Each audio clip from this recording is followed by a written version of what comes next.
3,800. Hey, Mark. Hey, Yeah. We haven't started yet. No, I'm practicing. It's rolling now.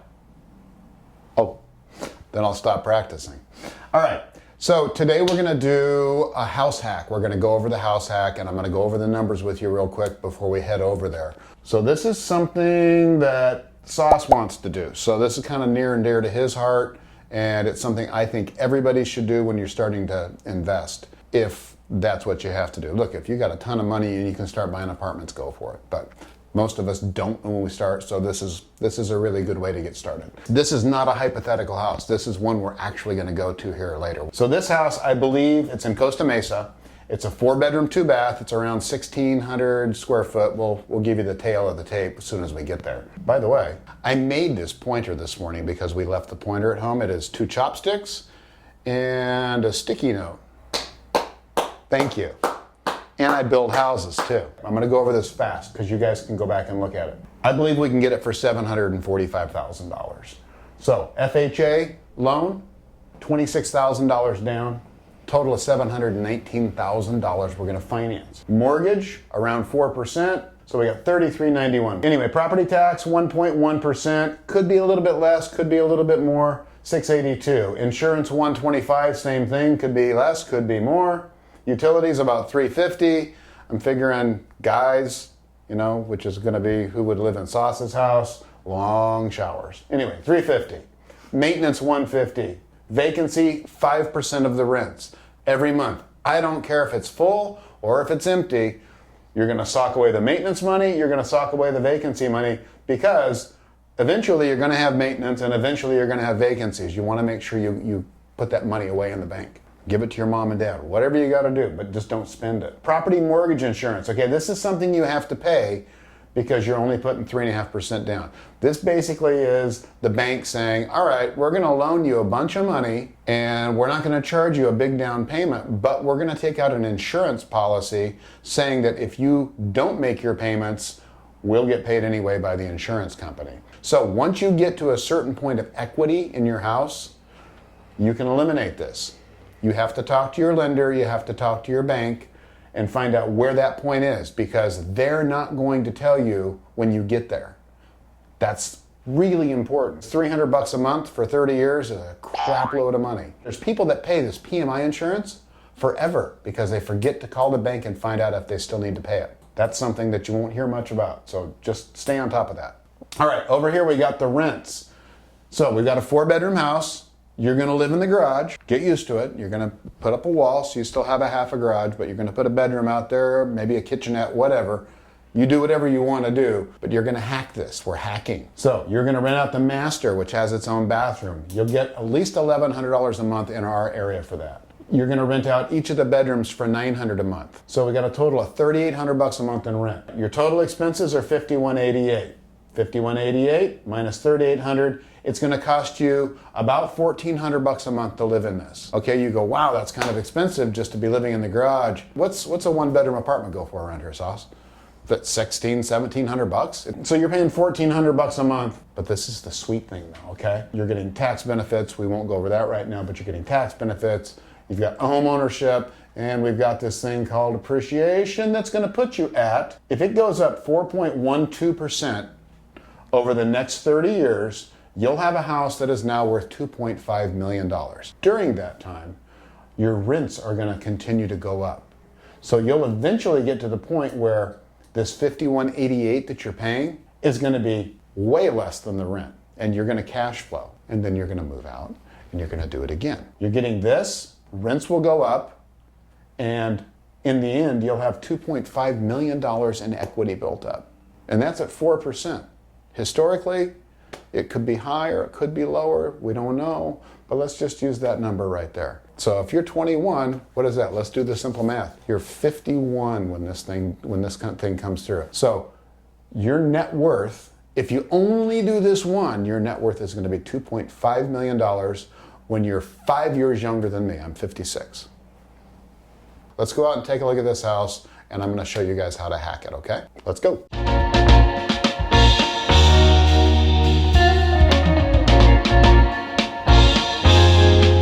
Looking at a cool house here. Right away I can kind of see footing issues. I can see the stucco's popping. Is it structural? Technically, yeah, it's structural. Is it gonna make the house fall down? No, but it's a bargaining point. So I would come in here and I would offer them whatever it's gonna cost me to replace this foundation. I'd take that off my offer price. Would I fix the foundation? No. Let's go inside. This house isn't as exciting as the last one, but I'm gonna show you the things that are exciting. So this house is move-in ready, this is rent ready. Take a look over there, guys. You see the way the baseboard curves here? So we walk along here, I feel like I'm going up, and over here I feel like I'm going down. That's the foundation. It's a raised foundation, but that's the foundation wall down there that's failing. Again, is it going to cause a problem later on? Probably not. You'll get some cracks in the drywall, you'll get some cracks in the stucco. Will it affect the rent value?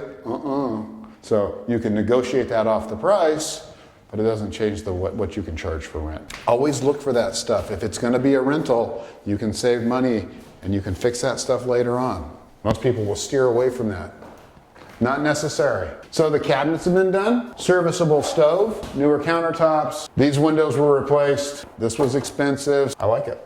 So hack number one, I would take this room and I would probably put a partition wall across here. I would put a doorway opening up this way, and I would make a bedroom here. It's gonna have a fireplace, kind of romantic.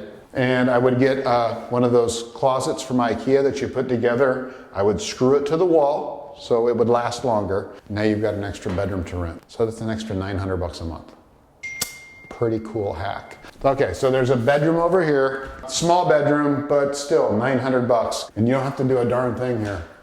Right here, we got a closet under here. I don't know, we could probably fit a bed in here, right? I'm down. Okay, and watch what I'm gonna do right now. I'm gonna come out of the closet.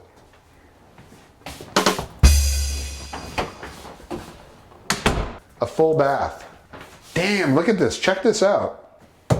This bathtub is cool. So if you're a little bit bigger, this bathroom actually has an extended bathtub. Do you see how it kind of comes out here? All right, I'm down with this. This is good. Get me a beer. Go. Yeah, this bathroom's been redone.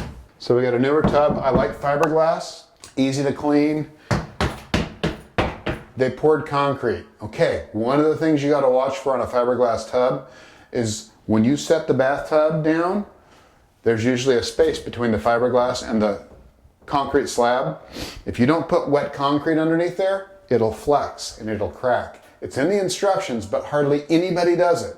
Professionals will do it, but if someone's like Joe Homeowner's doing it, they don't put that concrete underneath there.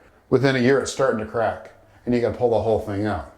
And if you've tiled up, you gotta pull the tile out. So anyway, always remember to pour concrete underneath your fiberglass tubs. New toilet, new sink, new counter, new lights. This place is a good rental. God dang it, this is a good rental. You know what? I was gonna let you buy this one. I think I'm going to. Just another good $900 a month rental. Orange Coast College is probably a mile and a half from here. Students will pay more to live in one of these rooms than a regular person would. And Orange Coast College is going to become Orange Coast University in the next year or two. They're building dorms right now as we speak. I shouldn't even say this, but any purchase in Costa Mesa right now, I'm not guaranteeing it, but any purchase in Costa Mesa right now, close to the college, I think we're talking bank. So keep that in mind. Don't tell anybody, because I want to buy everything before that happens. So upstairs, I know, it keeps going. This is so cool. So it's a completely separate living area. I like the fact that there's 2 bedrooms, decent size, 900. And we go over here, 900. So that's 5 bedrooms times 9. It's $4,500 a month. Remember the numbers we went over earlier? I haven't seen the living room where we could hack that. I think we're almost covering our costs at this point, guys. I don't think anybody's seeing the full potential here. I think people are just looking at that foundation and going, oh. I mean, let's dream for a little bit. So a lot of student housing, you can actually put bunk beds in or 2 twin beds, and people would be willing to pay about $600 a month per bed. Then you put in 2 twin beds, you put in 2 desks, they share the closet, they share the kitchen, Everybody shares the bathroom, it's communal. It's a lot of people, but think about it. If you're in a dorm and you're sharing that one bathroom with 100 people, sharing one bathroom with 6 or 7 people, it's not that big of a deal. So potentially 1, 2, 3, 4, 5, 6, 7, 8. 9 times 6 is what? What's 9 times 6? 54? Yeah. Sounds right. 5,400. So we've bumped up our rent, another few $100s. A few more headaches to have too, but now we're really thinking, we're really hacking inside of our brains right now. And you need to think this way. Every time you go look at a house, what's the maximum potential I can get out of it versus how many headaches I'm going to have? Having a bunch of students here probably elevates the headache game. But you're hacking, guys. This is how you're going to start. Eventually, you'll rent this house out to a family and you won't hear a peep. But until then, you got to do what you got to do. Don't forget that. This is work. This is work. We're not sprinting. It's a marathon. We're jogging slow. Okay? So we got the same bathroom here. I'm not going to get in it because there's no beer. This is another telling tale of bad foundations. They have self-closing doors that aren't really on springs. So that closed all by itself. So we know that the foundation's jacked. We know that's great ammunition to go back to the listing agent and say, look, we know what the deal is here, guys. The foundation is really messed up. It's one of the worst I've seen. You know it, I know it, the seller knows it. What can we do? What kind of a deal can we do? All right, so over here we have the same issue. I can see it right now. The foundation here has separated from the slab. I'm in another deep hole here, but it's a rental. Do I care? No, I don't care. It's gonna make money. That, renters don't care about. They're not gonna go, wow, that foundation just doesn't look good. What do they care? They just care how the house looks. They don't care how the foundation looks. Kind of looks like a toilet, doesn't it? Oh. So if you wanted to really hack here, I would build a bedroom in this corner, probably hack a window in there, and this would be where I would sleep because I would want to get the big dollars from everybody in there. I can live in a garage all day with a plug-in electric heater, no problem. So now I've got a place to live with the 5 bedrooms almost for free. Remember the numbers that I gave you earlier were still based on a 4-bedroom. Now we figured out a way to make this a 5-bedroom. So just take my numbers and add $900 to the income. That driveway is big enough for probably 4 or 5 cars. So if you've got a lot of people living here, you don't want everybody living on the street. You want to keep a low profile when you're house hacking, okay? No one can do anything about it, but you want to keep neighbors happy. So you want to make everybody park in the driveway if possible, so it leaves parking for everybody else. Don't be a bad neighbor. When you're house hacking, you've got to remember that. I'm sorry, is this really a 40 amp panel? No, it's a 100 amp. So this is an older 100 amp panel, and it's got these funky breakers in here that I probably wouldn't trust. So one of the things that I would do when I moved in here or bought this house is I would upgrade this panel. It's about $2,600. It's probably okay. I've dealt with older electricity, but it's just one of those things. If it's going to be an issue, especially with a lot of people living here, let's say everybody's got their computers plugged in and they're running hair dryers and all that stuff, you want to make sure the panel can handle it.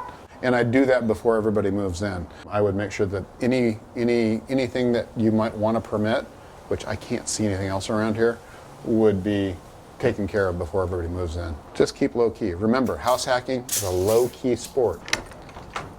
Another bedroom. I'm joking, really. Don't go too far. So this kind of stuff's really valuable.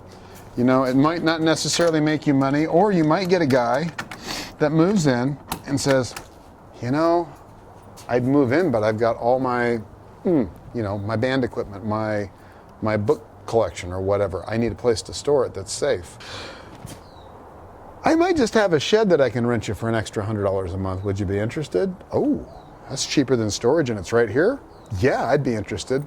The final hack, which I wouldn't suggest, but the final hack would be you've got enough room to put a small travel trailer here. I wouldn't do it personally because I've seen people get in trouble from the city for it, but you could conceivably have somebody out here too. Let's say I did want to push the envelope You and did. I brought a trailer out here.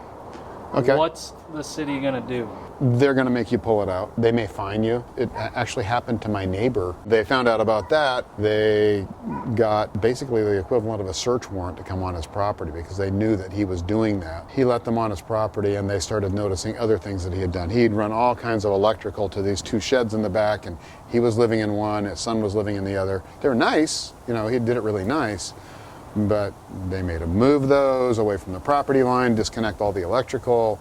It was a big mess. It was a big mess. Look, you can hack the crap out of this, but with that extra bedroom, I don't think you need it. Anyway, I love this house. I'm serious. I'm not just joking. I'm not just saying that for the video. I would buy this house in a heartbeat. Got to look for opportunities that might pop up that maybe other people don't know about, or they do know about, but they don't know how to put 2 and 2 together. Because of that school over there, I think I could have students in here all the time, 10 students in here, and I could put one of them in charge and say, okay, I'm going to give you your rent for half off. And you're going to be the one that's in charge. And you're going to be the one that calls me if we have problems with anything. Opportunity, opportunity, opportunity. Are they putting in a new medical facility down the road that people are going to have low-income housing for? You know, there's all the workers there, the people that don't make that much money that would be wanting to rent a room.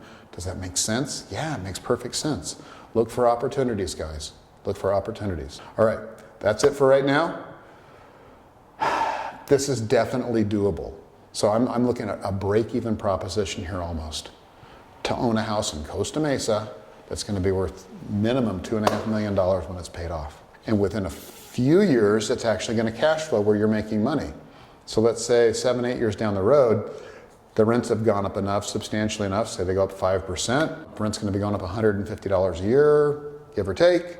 So within, 5, 6 years, you're cash flowing $800-900 a month. All you did was put 3.5% down. And this is just one. And you're going to keep doing this over and over and over until you've got enough to live on. Give it a shot. It's so simple. And everybody says, oh, you should rent. I really think, renting is a better deal because, owning a house ties you down. It's like, what? Your rents are just going to keep going up and you'll have nothing in the end. Guys, seriously, you hack it until you don't have to. And if you can get to the point where the rents are covering your payments, like I said, you do it again and then do it again. Do it for 5 years. So at the end of 35 years, what's 5 times 2.5? 12.5, isn't it?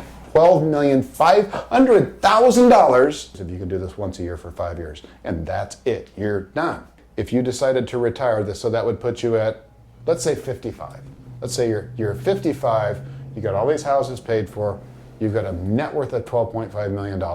We've got cost of living that's going to go up and everything. So let's say your cost of living goes up enough to where that is only worth $6.5 million in today's dollars. I could graduate, not graduate. I could retire on $6.5 million net worth.